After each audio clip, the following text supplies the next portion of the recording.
जयकारा बोलो माता रानी का। जगत माई महामाई माँ भद्रकाली की जय बोलो। माता रानी के सांचे दरबार की जय बोलो।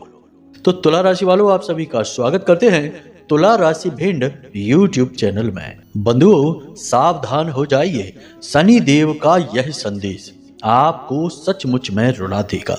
जी हाँ बंधुओं, 28 जनवरी से 31 जनवरी तक के लिए शनि देव ने दे दी हैं आपको ऐसी भयंकर चेतावनियां जो यदि आप अब भी नहीं संभले तो बहुत बड़ा नुकसान आप करवा बैठेंगे। जी हाँ बंधुओं, ये कैसी अनर्थ घटना है जो शनिदेव ने आपके भाग्य में लिख दी है।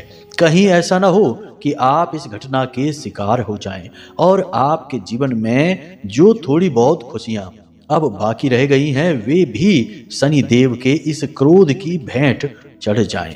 जी हाँ बंधुओं, हम आपसे कहते हैं कि यह कार्यक्रम आपके जीवन में आने वाले 3 भयंकर घटनाओं के तूफान को पहले ही आपको बताने वाला है। इसी के साथ साथ शनि देव ने आपको कौन सा ऐसा भयंकर महाविनाशक संकट भेज दिया है, संकेत भेज दिए हैं जो आपको जानने बेहद आवश्यक हैं। बंधुओं, हम आपसे कहते हैं कि आज यदि आपने इस कार्यक्रम की अनदेखी कर दी या गलती से भी इसे मजाक में ले लिया तो बाद में आपको सोचने तक का मौका नहीं मिलेगा। आप जानते हैं ना शनि देव कौन है? शनि देव एक ऐसे भयंकर और बेहद क्रोध में रहने वाले ग्रह हैं जिनकी नजर भी यदि किसी पर पड़ जाती है और वह जरा भी गलती करे तो शनि देव उसे मिट्टी में मिला देते हैं।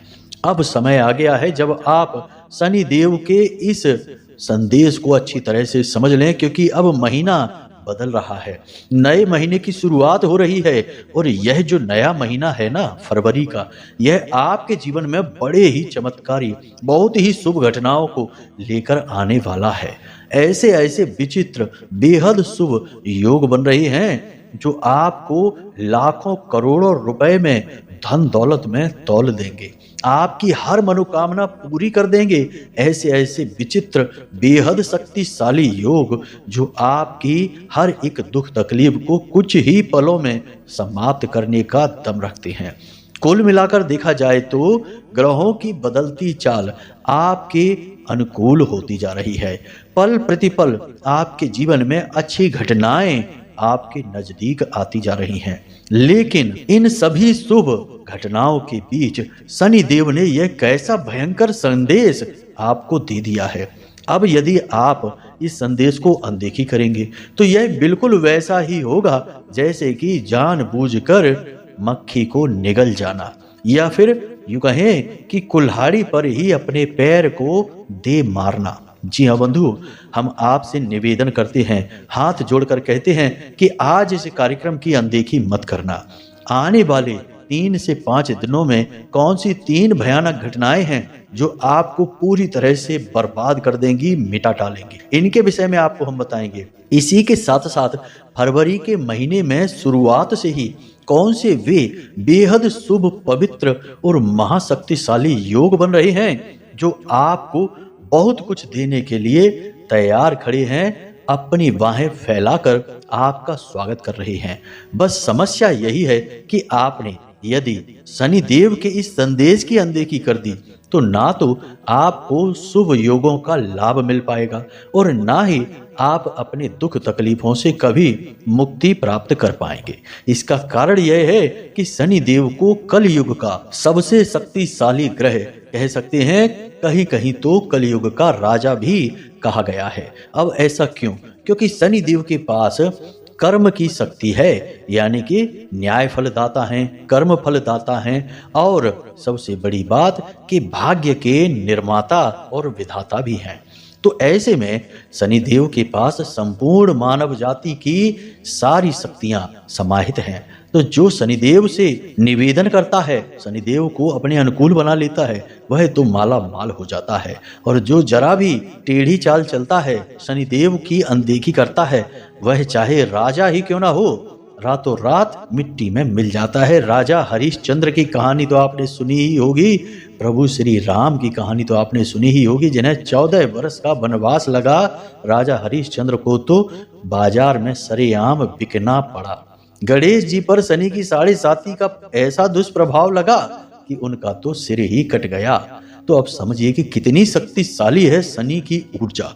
इसे हल्के में मत लेना। अब ध्यान से समझिए बंधु, हम आपको जो बताने जा रहे हैं आज इस कार्यक्रम में, यह पूर्ण रूप से ज्योतिषीय आकलन पर आधारित है और आपकी कुंडली के अध्ययन के आधार पर हमने आपको बताया है। साथ ही महामाई के द्वारा दी गई दिव्य अनुभूतियां भी हैं जो हम आपको बीच बीच में कार्यक्रम में बताएंगे।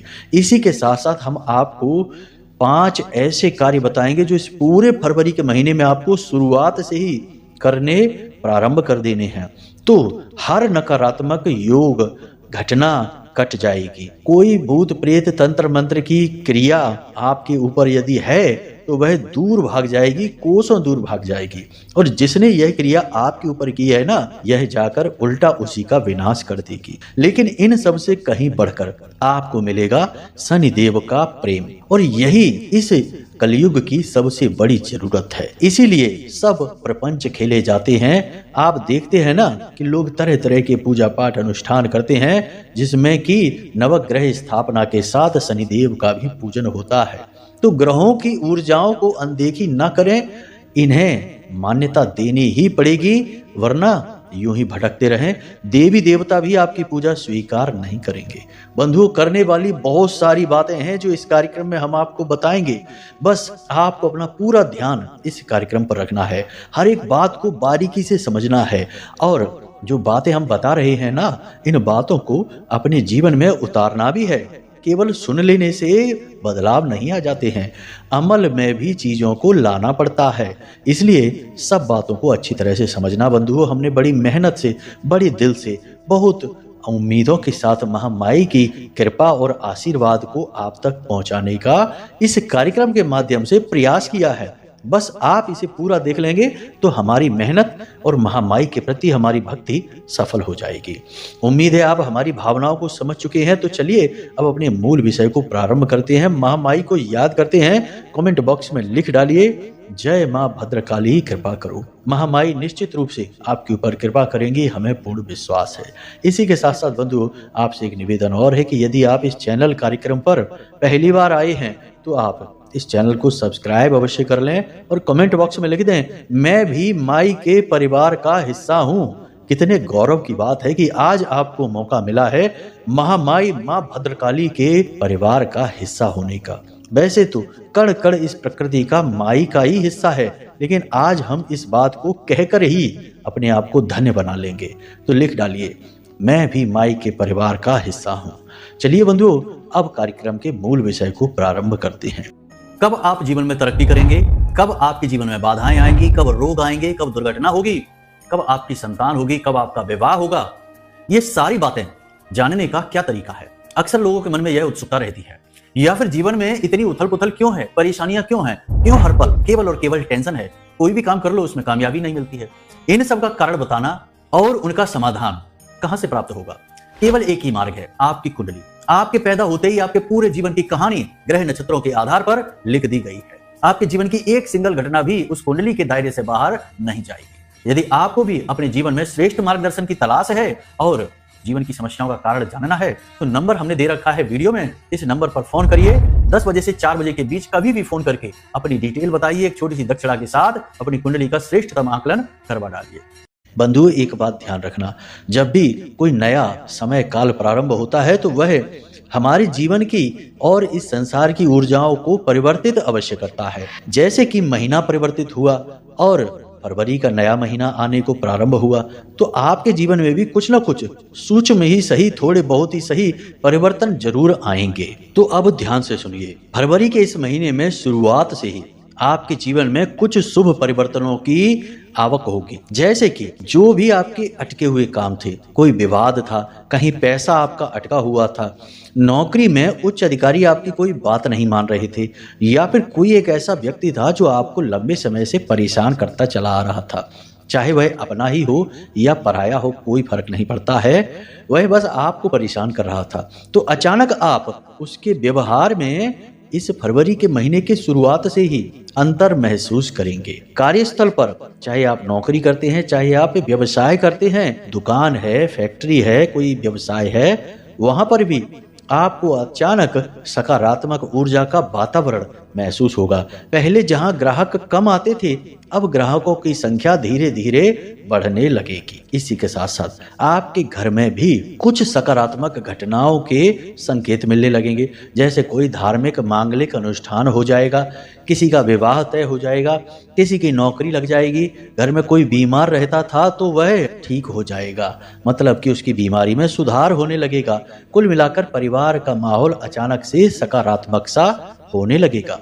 और परिवार में जहां लोग एक दूसरे की इज्जत नहीं करते थे, जो लोग आपस में झगड़ा करते थे, मनमुटाव रखते थे, उनके बीच भी अब थोड़ी स्थिति शांत हो जाएगी। चमत्कार नहीं होंगे, बस स्थितियां बदलनी शुरू होंगी, क्योंकि वातावरण बदल रहा है। बड़े ही शुभ योग बने हुए हैं आपकी कुंडली में। पहला योग है बुध आदित्य राजयोग, यह बना हुआ है आपकी कुंडली में। और शुक्र और राहु की युति बनी हुई है, कमाल का योग है यह। शुक्र और राहु की युति बनी है मीन राशि में। मीन राशि शुक्र की उच्च की राशि है, बड़े शुभ फलदायक है। शुक्र कौन है? धन के दाता, धन दौलत संपत्ति के दाता। अपनी उच्च राशि में बैठकर बहुत ही अच्छे योग बनाए हैं और धन की वर्षा कराएंगे। क्या होगा इससे फायदा आपको? इससे आपको यह फायदा होगा कि आपकी नौकरी में पदोन्नति हो सकती है, सैलरी आपकी बढ़ सकती है, पैसा आपका कहीं अटका हुआ था तो वह पैसा आपकी ओर खिंचकर आएगा। लेकिन अब एक समस्या है, राहु साथ में बैठे हैं, तो राहु कहीं ना कहीं आपको भटकाने का कार्य करेंगे। आपके मन में तरह तरह के उल्टे सीधे विचार भी लेकर आएंगे। हो सकता है कि नकारात्मक चीज़ों में, जैसे जुआ, सट्टेबाजी, और आजकल जो चलते हैं ना मोबाइल में उल्टे सीधे सट्टेबाजी के जो खेल कूद वाले ऐप होते हैं, इनमें पैसा लगाने के लिए आपको प्रेरित कर सकते हैं, या शेयर मार्केट वगैरह में। या फिर हो सकता है कि कोई आपके साथ पैसे को लेकर ठगी कर सकता है, जैसे कि आप भावुक इंसान ठहरे, किसी को रोते परेशान होते नहीं देख सकते, फिर चाहे आप भले ही कितने परेशान हो जाएं, तो कोई आया, अपनी तकलीफ दुख सुनाया और बेचारे के दो आंसू छलके और आप अंदर ही अंदर रो पड़े। आपको लगा कि इसका दुख बड़ा है, इसका दुख दूर करना चाहिए, और आपने आओ देखा ना ताव और अपने पैसे जो आपकी ज़रूरत के थे उठाकर उसको दे दिए। लेकिन आप इसी मामले में तो बहुत भोले भाले हैं और इसी तरह आप ठगे जाते हैं। आप समझते ही नहीं कि बहुत सारे लोग तो दुनिया में इसे खेल समझते हैं, भावनाओं का खेल। और आप जैसे लोगों को दुरुपयोग करके बाहर जाकर हंसते हुए क्या कहते हैं कि अरे पैसा निकालने के लिए भी कितनी दिमाग लगाना पड़ता है, इसमें भी काबिलियत चाहिए। यानी कि झूठ, फरेब, मक्कारी को भी आजकल लोगों ने चतुराई का नाम दे दिया है, और आप जैसे भोले भाले लोग फंस जाते हैं। तो ये नहीं करना है। आपको समझना होगा कि जो इंसान आपसे मदद मांगने आया है, पहले उसने आपके साथ क्या किया था। अगर उसका रिकॉर्ड खराब है तो उसे पैसे नहीं देना है, किसी की भी मदद करने की जरूरत नहीं है। आप अपनी स्वयं मदद करिए। समय यह कह रहा है, आपके भगवान, आपके ग्रह यह कह रहे हैं कि आप अपने बारे में सोचिए। समय आपके आगे बढ़ने का है। जिसको आना होगा आ जाएगा बढ़कर, जिसको रुकना होगा, हटना होगा, हट जाएगा। परवाह मत करिए। जीवन में जब इंसान आगे बढ़ता है तो बहुत सारी चीजें उससे जुड़ती हैं, नई नई, और पुरानी चीजें छूटती भी हैं। आपको इन सब चीजों के चक्कर में नहीं पड़ना है। इन्हीं सब चक्करों में, भावनाओं के खेल में फंस फंस कर ही तो आपने अपना शोषण करवाया है, अब नहीं करवाना है। मतलब कि यह जो फरवरी का महीना है, यह चाहता है कि आप बिल्कुल प्रैक्टिकल होकर, व्यवहारिक होकर सोचें। बिल्कुल भी भावनाओं से आप कोई निर्णय ना लें। यह बहुत महत्वपूर्ण कार्य है। तो ये सारे शुभ योग हैं, इनका आपको लाभ लेना है। अब यह बात तो निश्चित है कि फरवरी के महीने में आपके जीवन में खुशियां आएंगी, तरक्की आएगी। लेकिन शनिदेव का यहाँ पर संदेश क्या है, इसे जाने बिना आप इन खुशियों को ज्यादा समय तक संभाल नहीं पाएंगे। जी हाँ बंधुओं, तो शनिदेव ने आपको जो संदेश भेजा है उसके 3 भाग हैं, इन्हें जानना बेहद आवश्यक है। इसके बाद हम आपको बताएंगे एक ऐसा महा उपाय जो आपको इस आने वाले फरवरी के महीने में सभी शनिवार के दिन करना है। यानी जितने भी शनिवार पड़ेंगे इस फरवरी के महीने में आपको यह उपाय करना है। तो ध्यान से सुनिए, शनि देव का यह संदेश का पहला भाग यह है कि आपको जितना हो सके उतना अनुशासन में रहना है। शनि देव न्याय के, कर्म के देवता हैं और इन्हें अनुशासन में रहना बहुत अधिक प्रिय है। तो अब अनुशासन क्या है आपके जीवन के लिए, यह ध्यान से समझिए, क्योंकि आपने अनुशासन विद्यार्थियों के समय पर तो बहुत सुना होगा स्कूलों में कि अनुशासन में रहिए, डिसिप्लिन में रहिए। आज अनुशासन की हम बात कर रहे हैं आपसे, आप तो अब विद्यार्थी नहीं रहे। तो अब ध्यान से सुनिए कि आपके लिए अनुशासन क्या है। तो एक मानव जीवन के अनुशासन की कुछ नियमावली है, उसे ध्यान से समझ लेना है। सबसे पहले कि एक मानव को सूर्योदय से पहले जागना ही होगा, यह उसका प्रथम धर्म है। अब इसमें धर्म की बात कहाँ से आ गई? आप भी सोच रहे होंगे कि भैया सोकर जगने में कौन सा धर्म है, ये तो हमारी मर्जी है। नहीं, ऐसा नहीं है। हम जो मानव हैं वो प्रकृति से संचालित होते हैं। आप समझिए कि सर्दी बढ़ जाती है तो हमारे गर्म कपड़े निकल आते हैं, गर्मी बढ़ जाती है तो हमारे कूलर, पंखे, एसी चालू हो जाते हैं और कपड़े भी पतले पतले हो जाते हैं। तो प्रकृति से हुए ना हम संचालित, तो हमें प्रकृति के अनुसार चलना होगा। प्रकृति का जो नियम है, जब सूर्य उदित होते हैं, सूर्य कौन है? इस प्रकृति के सबसे प्रमुख देवता। यह पूरी प्रकृति सूर्य देवता से चल रही है, प्रथम देव हैं प्रकृति के लिए। तो जब प्रथम देव जागृत होते हैं, उससे पहले सूर्य देवता चाहते हैं कि हर एक जीव जाग जाए। आप देखिए पशु पक्षी सारे सूर्योदय से पहले जाग जाते हैं, चिड़ियां चहचहाने लगती हैं। लेकिन मानव ही है इतना आलसी जो सुनता ही नहीं किसी की, अपनी मनमानी करता है, फिर दुख मिलते हैं तो रोता फिरता है। तो प्राकृतिक तत्वों से तालमेल बनाना, दिव्य शक्तियों से तालमेल बनाना, यह बहुत आवश्यक है। इसीलिए तो ऋषि मुनियों ने सूर्योदय से पहले के समय को ब्रह्म मुहूर्त कह दिया, क्योंकि यह ईश्वर से तालमेल बनाने का समय है। तो आपको क्या करना है कि इस पूरे फरवरी के महीने, या हम तो ये कहेंगे कि पूरे जीवन भर के लिए आप नियम बनाइए कि आप सुबह सूर्योदय होने से पहले जागें, स्नान करें, स्नान करने के बाद अपने पूजा घर में जाएं, गाय के घी का दीपक जलाएं और जिस भी भगवान के रूप में आपकी आस्था है, हनुमान जी में आस्था है तो हनुमान चालीसा पढ़िए, भोले बाबा में आस्था है तो पंचाक्षरी मंत्र की एक माला जाप कर लीजिए, मुश्किल से 3 या 4 मिनट लगेंगे। देवी माँ में आस्था है तो दुर्गा चालीसा पढ़ लीजिए, माँ बगलामुखी चालीसा पढ़ लीजिए, कुछ न कुछ धर्म कर्म पूजा पाठ का कार्य कर लीजिए। यह बहुत आवश्यक है। और आप देखेंगे कि जब आप इस तरह जिएंगे तो आप पूरे दिन बहुत रिचार्ज रहेंगे, ऊर्जा भरी रहेगी आपके अंदर और आपसे लोग अट्रैक्ट होंगे, आपकी ओर आकर्षित होंगे। और जो नकारात्मक लोग हैं ना, जो बुरी मानसिकता को लेकर घूमते हैं, वे आपका सामना ही नहीं कर पाएंगे, आपके चेहरे पर तेज बढ़ने लगेगा। एक और छोटी सी बात है कि सूर्योदय होने के 10 मिनट के अंदर अंदर, जैसे सूर्य देवता आसमान पे दिखाई दिए आपको, तो 10 मिनट के अंदर अंदर आप सूर्य देवता को अर्घ अवश्य दें। 1 लोटा जल भरें, अपने घर के छत पर जाएं और सूर्य देवता को जल समर्पित करें। देखो पुराने जमाने की परंपरा है, लेकिन बहुत शक्तिशाली परंपरा है। जो सूर्य को अर्घ देता है उसे सभी ग्रहों की सकारात्मक ऊर्जा स्वतः अपने आप ही मिल जाती है, बिना किसी प्रयास के। तो इस प्रयोग को आप करिए। ये अब आज के ज़माने में लोग छोड़ चुके हैं, आलसी हो गए हैं लोग, लेकिन आपको यह करना है, यह बहुत जरूरी है। अब दूसरे अनुशासन के नियम और भी हैं कि बिना मतलब में झूठ नहीं बोलना है। जब तक बहुत ज़्यादा बहुत आवश्यक ना हो तब तक झूठ ना बोले। अब बिना झूठ के तो आज के इस झूठे संसार में काम ही नहीं चलता है।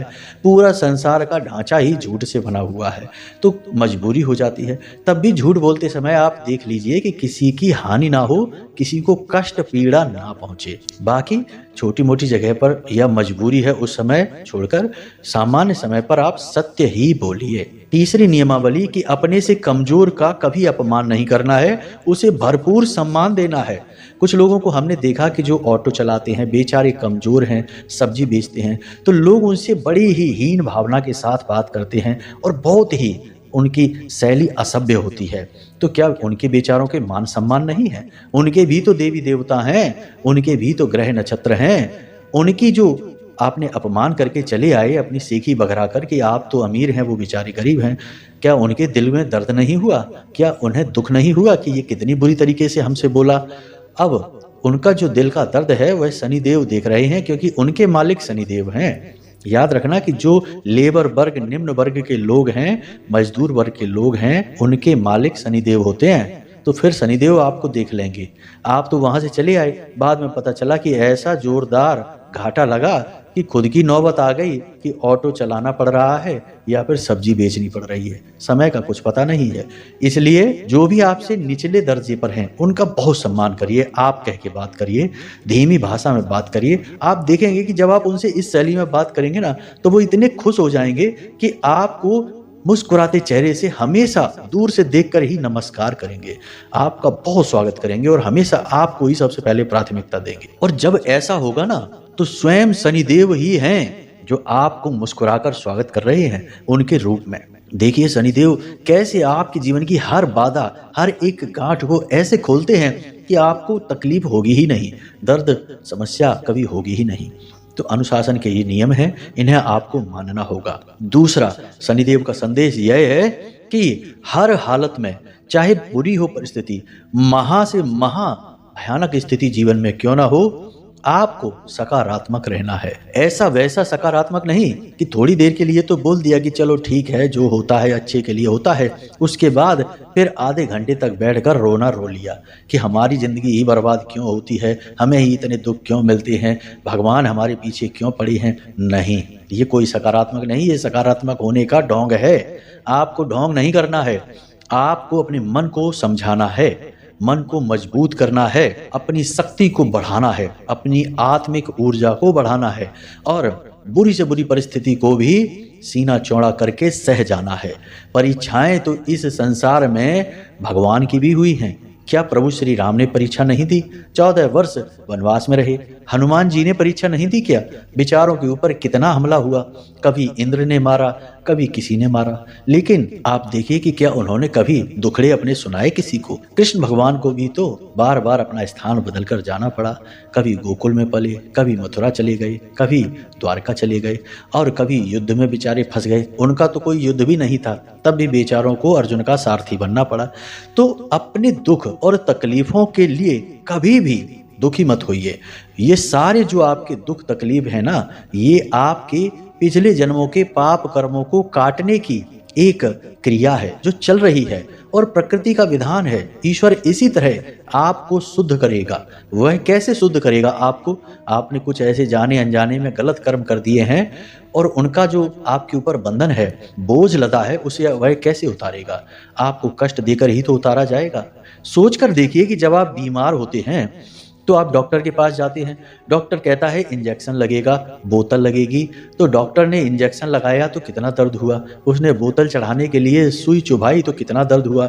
अब घंटों वह बोतल चढ़ रही है और सुई चुभी हुई है, दर्द हो रहा है कि नहीं? हाथ हिला भी नहीं पा रहे हैं। तो अब डॉक्टर यह कर जरूर रहा है, आपके कष्ट को और बढ़ा रहा है, लेकिन इसके पीछे उसकी मंशा है कि आपकी जो बीमारी है, यानी जो बोझ है आपके शरीर पर, उसे हटाया जाए। यही ईश्वर की प्रक्रिया है, ईश्वर का विधान है। इसे ही समय का चक्र कहते हैं। अगर यही नहीं होगा तो आत्मा कभी शुद्ध ही नहीं होगी, आपके ऊपर से कर्म का बंधन कभी कटेगा ही नहीं। सोचिए कि प्रभु श्री राम ने जब छुपकर मारा बाली को, तो कृष्ण अवतार में उन्हें भी किसी ने छुपकर मारा, बहेलिया ने, और तभी भगवान कर्म के बंधन से मुक्त हो सके, वरना उन्हें भी बार बार इस कर्म की सजा भोगने के लिए पृथ्वी पर, मृत्यु लोक पर आते रहना पड़ता। तो आपको भी जो दुख तकलीफ कष्ट हैं, उन्हें आप ऐसे समझिए कि ईश्वर आपको शुद्ध कर रहे हैं और आपका जीवन ईश्वर की मर्जी से चल रहा है।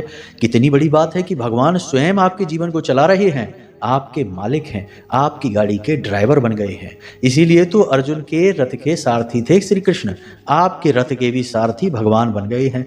तो दुखी मत होइए, भगवान को धन्यवाद दीजिए और देखिए कि कैसे जल्दी जल्दी आपके कर्म कट जाते हैं और सुख के पल आपके जीवन में आ जाते हैं। बंधु, यकीन मानिए कि ये हमारे अपने अनुभव हैं। हमने भी अपने जीवन में लोगों को कष्ट में रोते बिलखते देखा है, फिर उन्हें समझाया, सारी बातें बताई तो उनके कष्ट जल्द से जल्द कट गए। जब तक वो शिकायतें करते रहे, रोते रहे, तब तक कष्ट न कटे, लेकिन जैसे ही उन्होंने प्रभु को इन कष्टों के लिए भी धन्यवाद देना शुरू कर दिया, उनके कष्ट ऐसे कटे कि कुछ ही दिनों और महीनों में जीवन बदल गया। अचानक से खुशियों का विस्फोट हो गया जीवन में। सच कहते हैं बंधु, हमारा अनुभव है यह। आप भी इस नीति को अपना लेना। ये शनिदेव का संदेश है। शनिदेव कोई राक्षस नहीं है, वो केवल और केवल आपको उद्धार कराना चाहते हैं, आपको शुद्ध कराना चाहते हैं, आपको उच्च स्तर तक ले जाना चाहते हैं। बस उनके तरीके कष्टदायक हैं। तो यह तो है शनिदेव का दूसरा संदेश। अब तीसरा संदेश, किसी भी हालत में कर्म की शक्ति को कम मत आंकना। हर हालत में मेहनत करना, चाहे लेट हो जाए, समय ज्यादा हो जाए, तब भी काम पूरा नहीं हुआ तो उस काम को पूरा करके ही सोना। काम को ही सबसे अधिक महत्व देना। आखिर कर्म ही तो भगवान है। जब ध्रुव, जो केवल 5 वर्ष के थे, भगवान नारायण उनके सामने प्रकट हुए तो नारायण ने क्या कहा? ध्रुव, तुम्हारे इस कर्म से मैं बहुत प्रसन्न हुआ। लेकिन यह 5 वर्ष का बालक कर्म ही नहीं जानता था। तो वह पूछता है कि भगवान, ये कर्म क्या होता है? तो भगवान मुस्कुराते हैं और कहते हैं कि कर्म पूजा है भगवान की, इसीलिए कर्म को ईश्वर की पूजा से कम ना समझे। जब तक पूजा पूरी ना हो तब तक भक्त को उठना नहीं चाहिए। तो आप भी यही समझिए कि आप जो कर्म कर रहे हैं वह ईश्वर की पूजा है। आप जिसकी भी पूजा पाठ करते हैं, आराधना करते हैं, वे चाहे आपके चालीसा पढ़ने से प्रसन्न हो या ना हो, लेकिन आपने यदि पूरी ताकत लगाकर कर्म किया है और अपने काम को समय पर पूरा करके आप सोए हैं, तो उससे आपके देवता जरूर प्रसन्न हो जाएंगे। गारंटी है हमारी। तो कहने का मतलब यह है कि काम करने में कोई आलस नहीं, टाला मटोली नहीं, काम में किसी भी प्रकार से ढील ढाल नहीं डालेंगे, तो आपसे शनिदेव बहुत अधिक प्रसन्न रहेंगे। बंधु, हमने जो बातें आपको बताई है ना, इन बातों को यदि आपने सिर्फ 15 दिन के लिए भी अपने जीवन में उतार लिया, हम गारंटी से कहते हैं कि जीवन आपका ऐसा बदलेगा जैसे कि आपने पारस पत्थर को छू लिया हो और आप सोना बन जाएंगे। हम जानते हैं इस बात को, हमारा अनुभव है, इसीलिए आपसे कहते हैं। अब बात करते हैं उपाय की, कि आपने यह सब कुछ कर लिया। अब शनिदेव को प्रसन्न करने के लिए थोड़ी सी उनकी सेवा और करनी होगी। सेवा करने से भाव उत्पन्न होता है और भाव से देवता प्रसन्न होते हैं। जैसे कि हम माता पिता की सेवा करते हैं तो माता पिता अनायास ही अपने मुख से यह आशीर्वाद निकालने लगते हैं कि बेटा खुश रहो। तो ये क्यों हुआ? क्योंकि भाव उत्पन्न हुआ, आपने सेवा की। ऐसे ही शनिदेव की सेवा करनी है। तो आपको इस फरवरी के महीने में प्रत्येक शनिवार छायादान करनी है। छायादान के बारे में हमने बहुत बार पहले भी बताया है। अब कुछ लोग नहीं जानेंगे तो बता देते हैं, जल्दी से समझ लीजिए। शनिवार के दिन रात्रि के समय सूर्यास्त होने के बाद जाना है आपको शनिदेव के मंदिर में। शनिदेव के मंदिर में जाकर 2 दीपक लेकर जाना है आपको अपने घर से। एक बड़ा, एक छोटा, दोनों मिट्टी के दीपक होंगे। एक बड़ा दीपक आपको सरसों के तेल से पूरा भर देना है। एक छोटा दीपक में सरसों का तेल भरना है और बाती लगानी है, उसे जलाना है। वह साधना के लिए है, आराधना के लिए है। और बड़ा दीपक जो है उसे पूरा सरसों के तेल से भर देना है। अब आपको वहां शनिदेव के मंदिर में बैठकर ओम शम शनिश्चराय नमः इस मंत्र का जाप करना है। कोई सीमा नहीं है, जितना आपका मन करे, लेकिन कम से कम 21 बार से तो ज्यादा ही करना है। आपको बैठकर जाप करना है। उसके बाद जो आप बड़ा दीपक ले गए जिसमें आपने सरसों का तेल पूरा भर दिया है ऊपर तक, अब उस दीपक में आपको अपने आप को झांक कर देखना है, अपने चित्र को देखना है। यह आपका अक्ष है, आपकी छाया है जो उस दीपक में दिख रही है। अब इसी अक्ष को आपको दीपक को शनिदेव की मूर्ति या शिला स्वरूप के नजदीक खिसका देना है और हाथ जोड़कर उनसे निवेदन करना है कि हे प्रभु, हमने अपनी छाया, अपना अक्ष आपको दान कर दिया है और हम अब आपसे आपकी कृपा चाहते हैं। आप हमारे ऊपर कृपा करिए, दया करिए और हमें जीवन में इन कष्टों से मुक्त करिए। इस प्रकार आपको प्रत्येक शनिवार इस फरवरी के महीने में इस उपाय को करना है। और वहां से जब आप छाया दान कर लें तो सीधे मंदिर से बाहर निकलें। याद रखना, शनिदेव को अपनी हम पीठ नहीं दिखाते हैं, तो वापस उल्टे चलकर लौटना है। फिर शनिदेव के मंदिर में आप जो भी जूते चप्पल पहनकर गए हैं उन्हें वहीं छोड़ देना है। पुराने जूते चप्पल पहनकर चले जाना और अपने ही पहनकर जाना। ऐसा नहीं कि अपने भाई बंधु के किसी के भी मिल गए तो पहन ले गए, और उन्हें वहीं मंदिर के बाहर ही उतार कर छोड़कर चले आना। नंगे पैर घर आना, वापस पीछे मुड़कर मत देखना, किसी से कोई बात नहीं करना, सीधे घर में आना और घर में आकर सीधे बाथरूम में जाना, अपने मुंह हाथ धोकर कुल्ला वगैरह करके उसके बाद अपने कमरे में जाना। अब यह क्रिया पूरी हुई। अब पहले शनिवार ही जूते चप्पल आपको शनिदेव के मंदिर में छोड़कर आना है, उसके बाद के शनिवार पर ऐसा नहीं करना है। लेकिन कोशिश करें कि उसके बाद के शनिवार आप शनिदेव के मंदिर में नंगे पैर ही जाएं, जूते चप्पल पहनकर ना जाएं। बस इस क्रिया को आप कर लें और देखें कि यह फरवरी का महीना कैसा चमत्कारी होता है। अद्भुत घटनाएं होंगी, जीवन में आनंद ही आनंद आ जाएगा। या यूं कहें कि ईश्वर स्वयं आ जाएंगे। सच्चिदानंद रूपाय विश्वोत्पत्त्यादि हेतवे, वही भगवान श्री कृष्ण या स्वयं ईश्वर आ जाएंगे। तो चलिए बंधुओं, उम्मीद करते हैं कि जो बातें हमने आपको बताई हैं वे आपको समझ में आ गई हैं। अब आप इन बातों का प्रयोग करेंगे और अपने जीवन को 100% बदल डालेंगे शनिदेव की सहायता से। यदि कोई प्रश्न बने तो आप, वीडियो में हमने नंबर दे दिया है, उसी नंबर पर फोन करना, किसी अन्य नंबर पर नहीं। फोन करके सारी जानकारी प्राप्त कर सकते हैं। कुंडली विश्लेषण यदि कराना चाहते हैं तब भी उसी नंबर पर फोन करके छोटी सी दक्षिणा देकर आप अपना कुंडली का आकलन करा सकते हैं। तो चलिए बंधु, कार्यक्रम को यही समाप्त करते हैं। हंसते रहिए, मुस्कुराते रहिए और दिन में एक बार मंदिर अवश्य हो आइए। उस महामाई में अपनी आस्था और विश्वास बनाकर रखिए। प्रेम से बोलिए जय माई की, जय मां भद्रकाली, जय शनिदेव।